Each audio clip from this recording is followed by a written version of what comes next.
을 통해서 믿음으로 결단하시고 하나님의 은혜를 간구하는 성도 여러분의 가정이 되셨으면 좋겠습니다. 우리는 지난 시간에 창세기 16장의 말씀을 통하여서 아브라함이 여종 하갈을 통해 이스마엘을 낳게 되는 과정을 말씀을 통해서 함께 나누어 보았습니다. 하나님께서는 분명한 약속을 아브라함에게 주셨습니다. 그런데 아브라함은 그 약속을 온전하게 신뢰하지 못하였고 결국 아브라함은 하나님의 뜻과 그리고 하나님의 계획과는 전혀 상관이 없는 자신의 방법, 자신의 능력으로 아들 이삭을 낳음으로 자신의 가정뿐만이 아니라 앞으로 인류 전체를 고통으로 그렇게 몰아넣게 되어졌다라고 말씀을 드렸습니다. 또한 우리는 하나님의 사자가 자신의 교만으로 인해 도망자가 된 하갈을 친히 찾아와서 위로하시는 모습을 성경을 통해서 보았습니다. 창세기 16장 13절 14절 말씀을 보면 이렇게 기록을 합니다. 하갈이 자기에게 이르신 여호와의 이름을 나를 살피시는 하나님이라 하였으니 이는 내가 어떻게 여기서 나를 살피시는 하나님을 배웠는고 함이라. 이러므로 그 샘을 부엘라 헤로이라 불렀으며 그것은 가데스와 베렛 사이에 있더라라고 말입니다.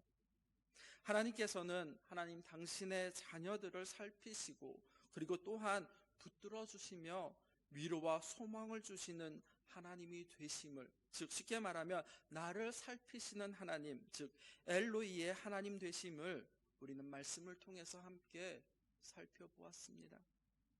오늘 사건은 창세기 17장에 아브라함이 이스마엘을 낳은 이후에 무려 13년이 지난 후 벌어진 사건에 대한 기록임을 먼저 기억하셨으면 좋겠습니다. 함께 1절 말씀 같이 한번 읽어보겠습니다. 창세기 17장 1절 말씀 함께 읽겠습니다. 아브라함이 99세 때에 여호와께서 아브라함에게 나타나서 그에게 이르시되 나는 전능한 하나님이라 너는 내 앞에서 행하여 완전하라. 그런데 창세기의 기록자는 창세기 16장의 마지막 절인 16절 말씀에서 이렇게 밝히고 있습니다. 하갈이 아브라함에게 이스마엘을 낳았을 때에 아브라함이 86세였더라라고 말입니다. 아브라함이 이스마엘을 낳았을 때 그의 나이가 86세였다라고 성경은 분명하게 밝혀주고 있습니다. 그런데 창세기 17장을 시작하면서 아브라함의 나이가 어떻게 되었습니까? 아브라함의 나이가 99세다라고 다시금 밝히고 있다라는 사실입니다. 그러니까 창세기 16장과 창세기 17장 이 한 장의 차이가 무려 13년의 시간 차이가 있음을 우리는 확인할 수가 있습니다. 아브라함이 이스마엘을 낳은 이후에 13년 동안 하나님께서는 아브라함에게 말씀하지 않았다라는 사실이 드러나게 됩니다. 그리고 13년 만에 하나님께서 아브라함을 찾아오셨습니다. 그런데 하나님께서 아브라함에게 하시는 첫 말씀이 무엇이었습니까? 1절 하반절 말씀에 보면 이렇게 기록을 합니다. 나는 전능한 하나님이라 너는 내 앞에서 행하여 완전하라라고 말입니다. 성도 여러분, 나는 전능한 하나님이라 너는 내 앞에서 행하여 완전하라라고 하는 이 말씀이 도대체 무슨 의미입니까? 왜 하나님께서 13년 동안이나 침묵하시고 그리고 13년 만에 나타나셔서 처음 하시는 말씀이 나는 전능한 하나님이다. 너는 내 앞에서 행하여 완전하라라고 아브라함에게 이렇게 말씀하시겠습니까? 먼저는 전능한 하나님이다라는 이 말은 엘사다이라는 히브리어입니다. 엘사다이라는 하나님의 성호를 말하는 것입니다. 즉 하나님께서 자연 법칙을 초월하여서 자신의 약속을 성취하시는 무한한 능력을 소유하고 계시는 하나님임을 밝히 드러내고 있는 말입니다. 왜 하나님께서 도대체 13년 동안이나 아브라함에게 나타나시지 아니하고 이제 나타나셔서 하시는 그 첫 마디가 자신을 엘사다이의 하나님, 즉 전능한 하나님 이렇게 소개하고 있는 것이겠습니까? 여기에는 아마도 창세기 16장의 말씀과 연관되어져 있습니다. 아브라함이 하나님의 언약을 믿지 못하고 어떻게 하였습니까? 애굽 여인 하갈을 통하여서 이스마엘을 낳은 사건을 창세기 16장은 기록하고 있습니다. 하나님께서는 아브라함에게 아들, 즉 자녀를 약속하셨습니다. 창세기 15장 5절 6절 말씀에 보면 우리가 다 알고 있는 그 말씀입니다. 그를 이끌어 밖으로 나아가 이르시되 하늘을 우러러 묵별을 셀 수 있나 보라. 또 그에게 이르시되 내 자손이 이와 같으리라. 아브라함이 여호와를 믿으니 여호와께서 이를 그의 의로 여기시고라고 이렇게 말씀하여 주고 있습니다. 아브라함은 그 약속을 믿음으로 의롭다라고 하나님께 인정을 받았습니다. 그런데 여전히 아브라함의 삶을 보면 하나님의 약속을 이루는 그 일에 있어서 자신의 노력, 자신의 방법이 필요하다라고 그렇게 생각하였던 것입니다. 성도 여러분, 여러분은 어떻습니까? 하나님 앞으로 나와 기도하고 또 하나님의 은혜의 일하심을 기도하며 기대하며 지금 기다리고 있습니까? 아니면 자신의 노력, 자신의 방법으로 지금 계속해서 행동하고 계십니까? 아브라함은 애굽 여인인 하갈을 통해서 자식 이스마엘을 얻었고 그리고 하갈을 통해서 얻은 그 이스마엘을 언약의 자식이다라고 그렇게 생각하였다라는 사실입니다. 그러나 이스마엘은 약속의 자녀가 아니었습니다. 물론 이스마엘도 아브라함의 자손이기에 번성하여 큰 나라가 되게 하시겠다라고 창세기 16장 10절은 말씀하고 있습니다. 그러나 이스마엘은 분명 언약의 아들이 아니다라고 하나님께서 우리에게 말씀하여 주셨습니다. 하나님께서 약속하신 아들은 누구입니까? 아니, 언약의 아들은 아브라함과 사라를 통해서 태어나야 한다라고. 그래서 창세기 17장 21절 말씀에 보면 이렇게 기록하고 있는 것을 볼 수가 있습니다. 내 언약은 내가 내년 이 시기에 사라가 내게 낳을 이삭과 세우리라라고 하나님께서도 분명하게 말씀하여 주고 계십니다. 하나님을 온전하게, 아니 바르게 알지 못함으로 그 언약을 온전히 이해하지 못하고 있는 아브라함에게 하나님께서는 어떻게 하나님 당신의 언약을 이루어 가시는지를 지금 말씀을 통해서 아브라함에게 계시해 주고 계셨다라는 사실입니다. 그래서 하나님께서 아브라함에게 나타나셔서 처음 하신 말씀이 무엇입니까? 1절 하반절 말씀에 나는 전능한 하나님이다 라고 이렇게 말씀하고 계시는 것입니다. 하나님께서는 자연 법칙을 초월하여서 자신의 약속을 성취하는 무한한 능력을 소유한 분임을 오늘 본문 말씀을 통해서 분명하게 밝히고 계신다라는 사실입니다.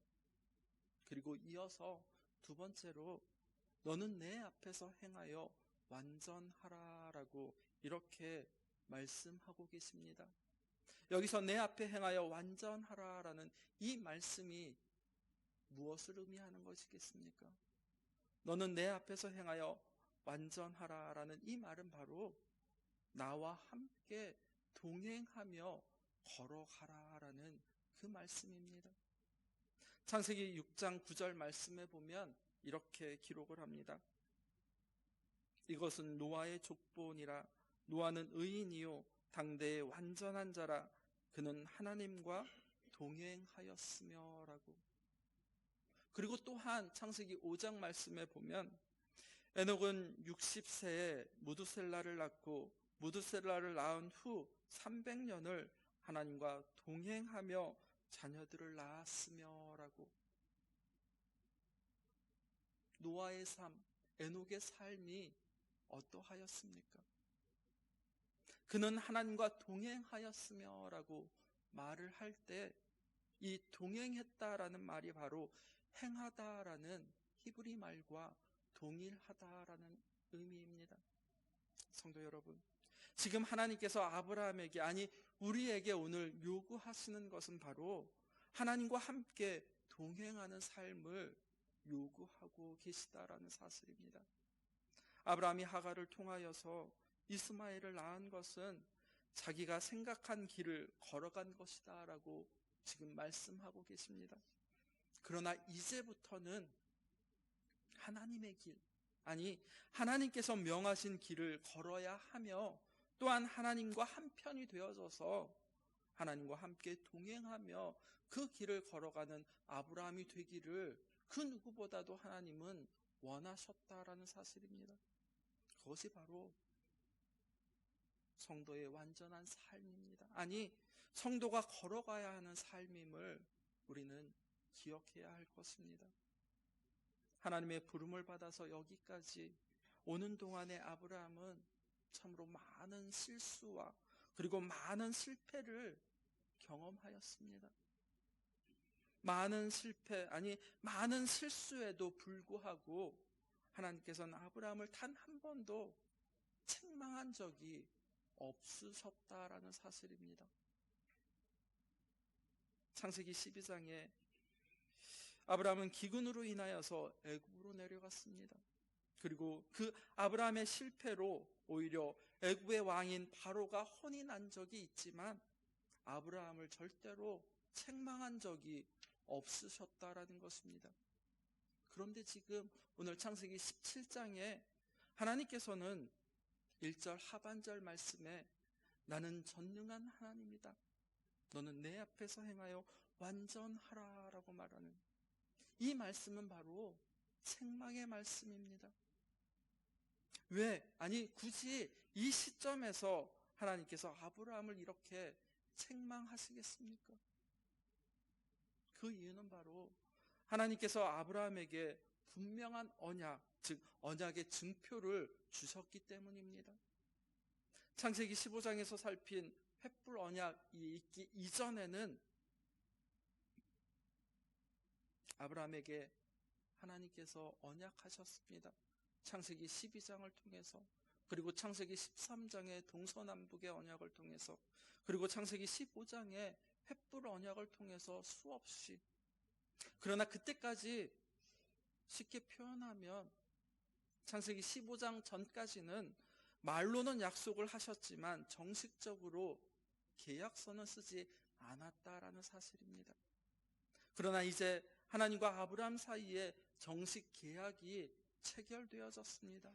창세기 15장의 횃불 언약을 통해서 그 증표로 짐승을 쪼개 버려놓았고, 그리고 그 쪼갠 짐승 사이로 하나님께서 홀로 지나가심을 통해서 하나님께서 이 언약을 반드시 이루시겠다라고 분명한 증거를 아브라함에게 보여주셨다라는 사실입니다. 그렇다면 아브라함은 어떠한 상황과 그리고 어떠한 환경 속에서도 하나님의 언약을 믿고 믿음으로 기도하며 기대하며 하나님의 약속을 기다려야만 했다라는 사실입니다. 그런데 아브라함은 어떻게 하였습니까? 하나님의 약속을 믿고 기다리는 일에 결국 실패하고 말았습니다. 자신의 뜻을 따라서, 아니 인간적인 방법, 세상적인 방법을 동원하여서 하나님의 계획을 이루려는 그런 어리석은 모습을 우리는 말씀을 통해서 이미 확인하였습니다. 그런 아브라함에게 하나님께서는 분노하셨고, 그리고 처음 하신 말씀이 바로 13년 동안 침묵하였다가 나는 전능한 하나님이라 너는 내 앞에서 행하여 완전하라 라고 하신 이 말씀입니다. 이 말씀은 사실 이러합니다. 나는 약속한 것을 반드시 행하는 이다. 아니, 내가 너를 언약의 당사자로 삼았으니 너와 언약한 것을 내가 반드시 이루어낼 것이다. 그러므로 너는 내 약속을 믿고 기다리며 나와 함께 동행하는 삶을 살아가야 한다라는 말입니다. 그래서 다시는 실수하고 실패하지 말아라라고 이렇게 책망하시고, 그리고 또한 격려하시는 말씀이다라는 사실입니다. 그리고 다시 한번 이미 주셨던 그 약속을 상기시켜 주십니다. 2절 말씀에 보면 이렇게 기록을 합니다. 내가 내 언약을 나와 너 사이에 두어 너를 크게 번성하게 하리라 하시니, 내 언약이라고 말씀하셨습니다. 창세기 17장에 내 언약이라는 이 말이 무려 9번 이상 등장하게 되어집니다. 성도 여러분, 여기서 내 언약이라는 말은 하나님께서 친히 언약의 주체가 되셔서 홀로 그 언약을 이루어 가신다라는 사실입니다. 하나님은 내 언약이라는 이 말을 사용하셔서 바로 하나님의 언약은 하나님의 뜻과 하나님의 의지를 가지고 하나님의 열심, 하나님의 전능의 실력으로 반드시 이루어내실 것이다 라는 그 말씀인 것입니다.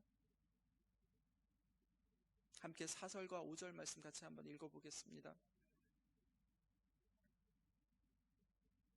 창세기 17장 4절 5절 말씀 함께 읽겠습니다. 보라, 내 언약이 너와 함께 있으니 너는 여러 민족의 아버지가 될지라. 이제 후로는 내 이름을 아브람이라 하지 아니하고 아브라함이라 하리니 이는 내가 너를 여러 민족의 아버지가 되게 함이니라. 아멘. 이 말씀은 아브람으로부터, 즉 아브람의 후손을 통해서 많은 민족이 생겨나게 될 것이다 라고 그런 말이 되었습니다. 하지만 구속사적인 관점으로 보자면 예수 그리스도 안에서 언약의 축복을 함께 누리며 살아가는 아브라함의 영적인 자손들, 즉 신약에 구원받은 하나님의 백성을 염두에 두고 하신 말씀입니다. 그리고 아브라함의 이름이 아브라함으로 바꾸어 주십니다. 그런데 아브라함은 존귀한 아버지라는 이런 뜻을 가지고 있지만 아브라함은 열국의 아버지, 모든 민족의 아버지라는 이름을 가지고 있습니다. 사실 아브라함의 아버지 데라는 아브람, 존귀한 아버지라는 이름을 아들에게 붙여주었을 때 자녀들을 많이 낳고 그리고 행복한 가정을 이루어서 존경받는 아버지로 살아가기 원했기 때문에 아들에게 아브람이라는 이름을 지어주었던 것입니다. 그런데 아브람은 지금 자녀 하나 얻지 못한 상태에서 90이 넘어, 아니 거의 100살에 가까운 나이가 되어졌다라는 사실입니다. 모든 것을 포기할 수밖에 없는 그 상황, 그 환경이 되었을 때 하나님께서는 아브람을 아브라함으로, 즉 열국의 아버지라는 새 이름을 주시면서 아브라함을 통해서 이제 이 땅에 하나님의 나라, 하나님의 백성의 공동체를 만들어 가시겠다라고 이렇게 말씀해 주신다라는 사실입니다. 성도 여러분, 성경을 보면, 아니 성경에 등장하는 그 이름을 보면 그 사람의 인격, 그 사람의 근본을 상징하곤 합니다. 그러므로 이름을 바꾼다라는 이 말은 그 사람을 근본적으로 바꾸시겠다라는 그 의미도 담겨져 있다라는 사실입니다. 지금까지 아브라함은 하나님의 언약을 온전히 믿지 못하고 자신의 노력으로, 자신의 방법으로 행하려고 하였습니다. 그래서 자기 생각대로 행동하는 일이 너무나도 많았다라는 사실입니다. 그런데 이제부터는 하나님의 계획에 따라 철저하게 하나님의 말씀과 하나님의 뜻을 따라 생명의 복음을 삶을 통해서 드러내며 그렇게 살아가는 사람으로, 아브라함으로 바꾸어 주셨다라는 사실입니다. 하나님께서 아브라함에게 주신 언약은 아브라함과 개인, 즉 개인과 맺은 언약뿐만이 아니라 아브라함의 후손들에게도 그 영향을 미친다라는 사실입니다. 7절 말씀해 보면 하나님께서 아브라함에게 이렇게 말씀하셨습니다. 내가 내 언약을 나와 너 및 내 대대 후손 사이에 세워서 영원한 언약을 삼고 너와 내 후손의 하나님이 되리라 라고 말입니다. 지금까지 하나님께서 아브라함에게 복을 주시겠다라고 약속하셨고 많은 후손을 약속하시며 또 친히 언약을 맺어 오셨습니다. 그런데 하나님께서 아브라함에게 언약을 주시면서 그 후손들이 그 언약의 복을 누리겠다라고 약속을 주시지는 않았다라는 사실입니다. 그런데 지금 창세기 17장 말씀을 통해서 보면 하나님께서 하나님의 언약이 아브라함 개인 한 사람에게만 유효한 것이 아니라 아브라함 안에서 태어나는 그 후손들도 동일하게 같은 언약 안에서 하나님의 은혜와 하나님의 복을 누리며 그렇게 삶을 살아가게 될 것이다 라고 7절에서 약속하여 주셨다라는 사실입니다. 이제 누구든지 하나님의 언약을 믿음으로 고백하고 하나님의 은혜 가운데로 나오는 자는 아브라함의 후손이 되고 아브라함에게 주신 그 언약을 누리며 살아가게 될 것이다 라고 말씀하고 계시는 것입니다. 그리고 또한 이 약속을 근거로 해서 이제 이방인들도 하나님의 백성으로서 하나님의 그 풍성한 은혜를 누리며 살아가게 될 것이다 라고 말씀하시는 것입니다. 그리고 창세기 17장 8절 9절 말씀에 보면 또 이렇게 기록을 하고 있습니다. 내가 너와 내 후손에게 내가 거주하는 이 땅 곧 가나안 온 땅을 주어 영원한 기업이 되게 하고 나는 그들의 하나님이 되리라. 하나님이 또 아브라함에게 이르시되 그런즉 너는 내 언약을 지키고 내 후손도 대대로 지키라라고 이렇게 말씀하십니다. 하나님께서 이미 여러 번 창세기 15장에서 하신 그 약속을 이제 다시금 반복해서 아브라함에게 하시는 것입니다.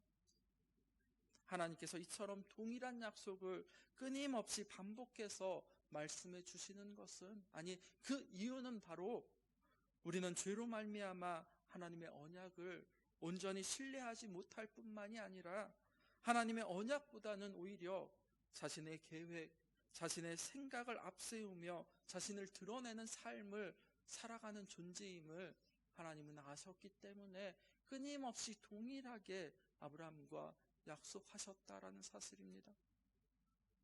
9절 말씀에 하나님께서 아브라함뿐만이 아니라 그의 후손 아브라함의 후손에게도 언약을 주셨기 때문에 언약을 준수에 대한 이 책임 또한 아브라함 개인에게만 있는 것이 아니라 이제는 아브라함 후손 모두에게 주어진다라는 사실입니다. 그리고 그 언약의 증거로 할례를 행하라 라고 말입니다. 함께 10절 11절 말씀 같이 읽어보겠습니다. 창세기 17장 10절 11절 말씀 같이 읽겠습니다. 너희 중 남자는 다 할례를 받으라. 이것이 나와 너희와 너희 후손 사이에 지킬 내 언약이라. 너희는 표피를 베어라. 이것이 나와 너희 사이의 언약의 표징이니라. 아멘. 하나님 당신의 약속하신 것을 반드시 이루시겠다라는 그 표시로 당신의 백성들을 몸에 이렇게 할례를 새겨 넣어라라고 말씀하시는 것입니다. 약속을 머리로 기억하면 잊어버리기 쉽다라는 사실입니다. 혹시 지난 주일 설교 제목이 무엇인지 기억하십니까? 그래서 우리는 흔히 문서로 혹은 글로 기록하곤 합니다. 그러나 그것도 시간이 지나면 우리는 잊어버리게 된다라는 사실입니다. 우리는 연약하기 때문에, 아니 본성상 죄인이기 때문에 죄의 영향력 아래 살고 있기 때문에 그러하다라는 사실입니다. 그래서 절대로 잊어버릴 수 없도록 하나님께서는 우리 몸에 직접 새겨 넣으라라고 이렇게 말씀하시는 것입니다. 그런데 하나님께서 아브라함과 언약을 맺으시며 그 표로 할례를 행하라라고 이렇게 말씀하시는 것은 단순하게 그 언약을 몸에 새겨 잊지 말라라고 그 의미만 들어있는 것은 아닙니다.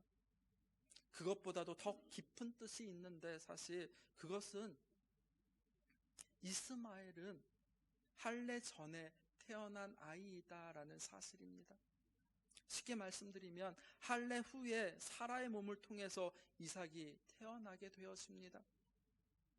할례가 무엇입니까? 할례는 자르다, 베어내다라는 의미를 가지고 있습니다. 남자의 생식기 끝부분을 덮고 있는 피부를 잘라내는 행위를 말하는 것입니다. 그래서 이는 자아의 죽음 혹은 거듭남, 언약의 징표 등으로 우리는 인식하기도 합니다.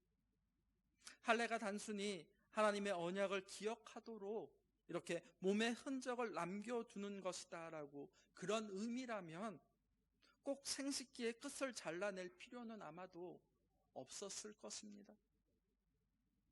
우리 눈에 잘 보이는 곳에 문신을 해두면 오히려 더더욱 확인하기가 쉬울 것인데, 하나님께서는 왜 하필이면 남자의 생식기 끝을 잘라서 그렇게 할례를 행하라라고 이렇게 말씀을 하셨겠습니까? 성도 여러분, 남자의 생식기 끝을 잘라버리라라고 하는 이 말씀은 바로 인간의 혈통을 잘라버리라라는 그런 의미를 담고 있다라는 사실입니다. 아브라함이 그 아들 이삭을 통해서 이제 태어날 후손들은 인간적인 방법으로, 아니 세상적인 방법에 의해 태어난 자들이 아니고 전적으로 하나님의 뜻과 그리고 하나님의 방법으로 태어난 하나님의 언약 자손임을 의미하는, 그래서 할례라는 의미가 바로 그런 의미가 담겨져 있다라는 사실입니다. 그러나 단순히 할례는 위생상의 문제이거나 또는 다른 나라의 성인 의식과는 무관한 것입니다. 하나님께서 할례를 통해서 하나님의 약속의 자녀가 어떻게 나오는가 하는 그 계시하는 것입니다.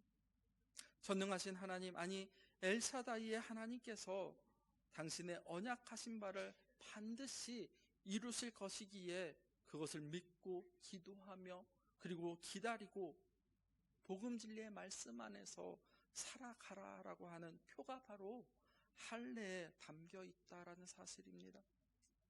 그래서 아브라함의 후손들, 아니 아브라함과 함께 살아가는 모든 사람들, 아니 심지어 오늘 본문의 말씀을 보면 종이라 할지라도 할례를 행하라라고 이렇게 말씀하시는 것입니다. 특별히 남자아이가 태어나면 난지 8일 만에 반드시 할례를 행하여서 언약의 백성임을 잊지 않고 살아가도록 그렇게 하였습니다. 난지 8일만은 레위기서 12장의 정결 예식에 따라서 8일로 정하는 것입니다. 할례를 명하신 이후에 하나님께서는 아브라함의 아내 사레의 이름을 사라라고 바꾸도록 하셨습니다.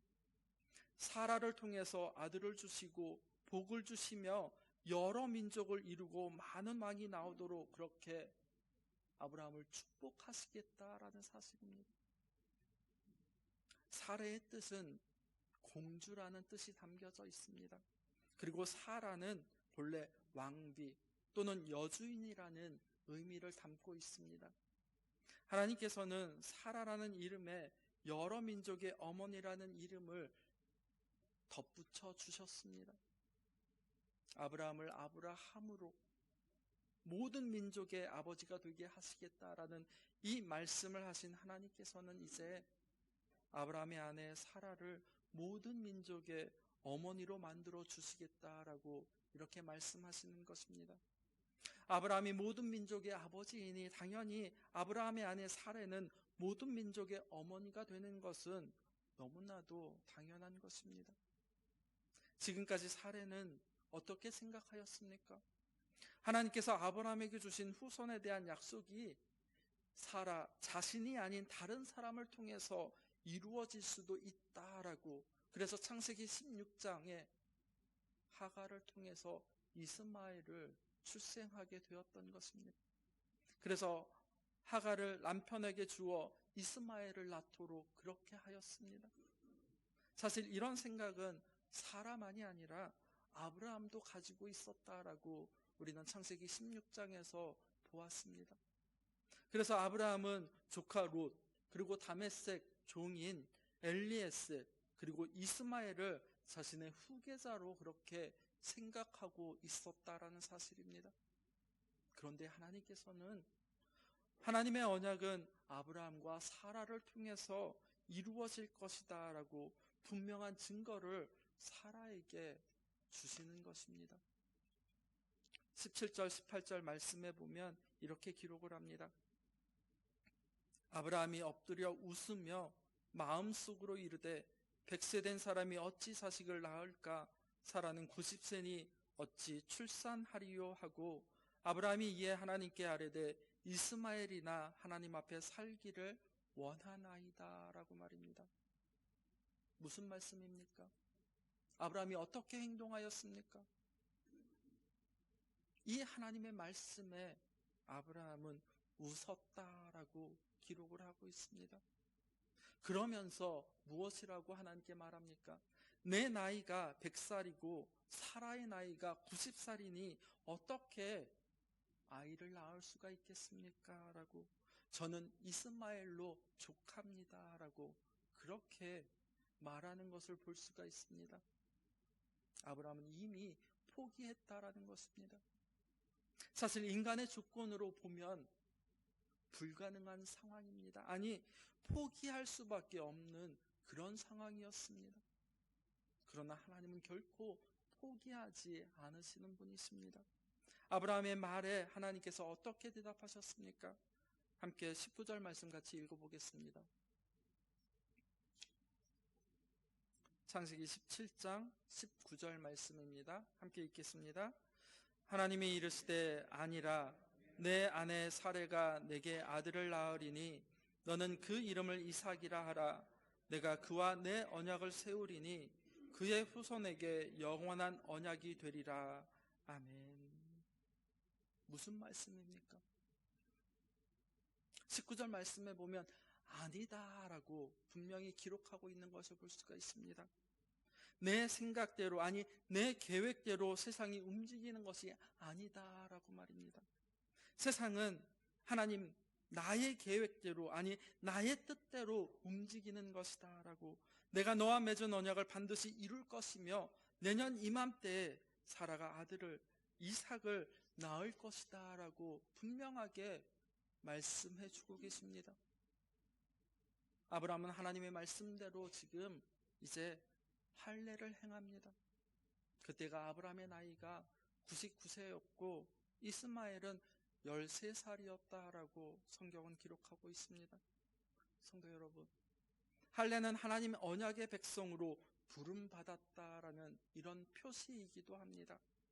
그러므로 할례를 받은 사람은 하나님을 온전히 신뢰하고 그리고 복음 진리의 말씀 안에서 하나님의 언약 안에 살아가는 그런 삶을 살아가는 그런 자들입니다. 유대인들은 그래서 이 언약 백성의 표직인 할례를 매우 자랑스럽게 여겼습니다. 그런데 문제가 있습니다. 무엇이 문제였습니까? 그들은 육체의 할례를 행했지만 그들의 삶 속에서 하나님의 백성다움, 즉 성도다움이 사라져버렸다라는 사실입니다. 하나님께서는 우리의 연약함을 너무나도 잘 아시기에 그런 상황이 올 것을 미리 알고 계셨습니다. 그래서 신명기에 이렇게 기록을 합니다. 말씀을 한번 찾아보겠습니다. 신명기 10장 16절 말씀입니다. 제가 가지고 있는 성경은 구약 278페이지입니다. 신명기 10장 16절 말씀 함께 읽겠습니다. 그러므로 너희는 마음의 할례를 행하고 다시는 목을 곧게 하지 말라. 아멘. 그래서 신명기에서 육체의 할례뿐만이 아니라 마음의 할례를 행하라라고 이렇게 말씀하고 계시는 것을 볼 수가 있습니다. 여기서 마음의 할례를 행하라라는 이 말은 우리가 철저하게 죄인이다라는 것을 고백하는 것입니다. 아니, 하나님의 은혜 없이는 도무지 살 수 없는 참되고 바른 삶을 살아갈 수 없음을 이제 고백하고 인정하며 오직 하나님의 말씀하신 대로 그 언약 안에 하나님의 언약 백성답게 성도답게 그렇게 삶을 살아가라라고 우리에게 말씀하여 주고 계신 것입니다. 이제 말씀을 맺겠습니다. 성도 여러분, 우리가 믿는 하나님은 어떤 분이십니까? 나의 하나님은 어떤 분이십니까? 하늘과 땅을 만드시고, 아니, 없는 것을 있게 하시는 그런 전지전능하신 분이십니다. 우리가 세상을 살아가는 동안에 때로 실망하고 원망하며 또 좌절하며 살아가는 것은 바로 우리를 둘러싸고 있는 환경, 상황이 문제가 아니다라는 사실입니다. 그것은 바로 우리가 하나님을 전능하신 하나님으로 온전하게 인정하지 아니하고 일상의 삶을 살아가고 있기 때문에 그러하다라는 사실입니다. 하나님께서는 하나님 당신의 언약을 반드시 이루시는 분이심을 믿으시기 바랍니다. 그러므로 그 하나님 앞에 우리의 마음을 쏟으며 또 신실하게 감사함으로 살아가는 성도 여러분 가정이 되기를 주님의 이름으로 축복합니다. 기도하겠습니다. 말씀하신 것을 반드시 이루시는 전지전능하신 하나님 아버지, 우리의 연약함을 아시고 스스로 구원을 성취해 가심을 감사를 드립니다. 말씀하신 바를 이루시는 하나님에 대한 그 믿음을 더하여 주시고 하나님의 크신 은혜, 주님의 사랑 안에서 감사하며 섬기며 살아가도록 성령님 인도하여 주시옵소서. 또한 우리로 하여금 하나님의 말씀을 읽고 묵상함에 게으르지 않게 하여 주시고 전능하신 하나님을 전적으로 신뢰하며 믿음으로 고백하고 일상의 삶을 살아갈 수 있도록 인도하여 주시옵소서. 예수님의 이름으로 기도드립니다. 아멘.